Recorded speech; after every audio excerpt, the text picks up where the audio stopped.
This is the hallway that Matt Epling walked every day on his way to classes. This is the cafeteria where Matt Epling and his friends ate lunch every day. And this is McDonald Middle School, where Matt Epling finished 8th grade, less than a month and a half before committing suicide.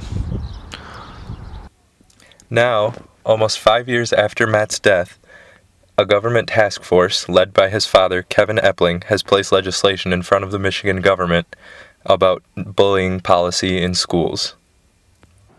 I'm involved in what is now known as Matt Safe School Law because of my son, Matthew, who was assaulted on his last day of 8th grade by upperclassmen as a traditional welcome to high school, a hazing incident by upperclassmen.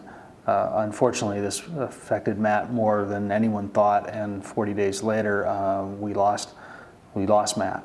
And so I started to kind of move forward and to try to make a change within the community, and I do believe this is a community-wide objective. We need to look at bullying and not as the simple thing that we can kind of ignore and say kids is being kids. This is really something that has a detrimental effect, to all of our children, and actually a lot of adults today still carry the psychic scars of bullying from when they were kids.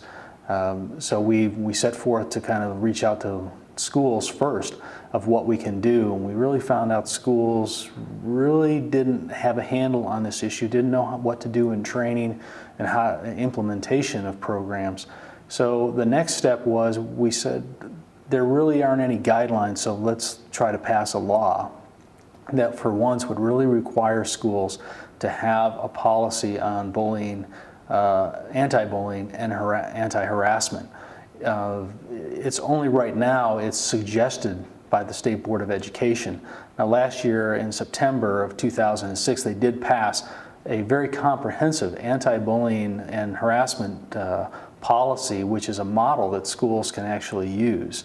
So we incorporated that into Matt Safe School Law, which passed the House in early 2007 and is now at the Senate level. And we are waiting to have a hearing on the Senate, and I think the best thing any parent who is interested in the safety of their children could be calling their senator to say, we really need you to hold a hearing on this, to listen to parents, listen to experts, and listen to kids about why this is very important. And then hopefully, once we get into the House, that bill will be passed by the House and sent to the governor's desk for her signature. And we will begin the process of making a lot of our children safer in our schools, because we will now raise the awareness level of bullying as not just something we can tolerate anymore. And I think that is where all of this, my loss of my son, has kind of led me to do something for the greater community. And I do believe that this is such a community investment.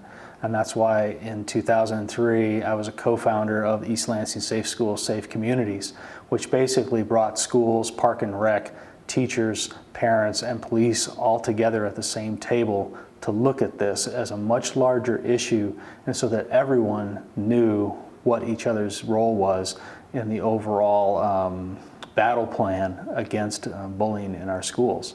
And to this date, we have reduced the amount of after-school activities on the last day of school dramatically. Teachers have told me they see a change in the kids because we now have anti-bullying, anti-harassment in class from K through 12. I've had parents tell me their kids can now go to school without the fear of being assaulted. So we're getting there, and we have made great strides in East Lansing. And I do credit East Lansing from where we were 4 years ago to where we are today. We just need to take that idea and now spread it across the state of Michigan.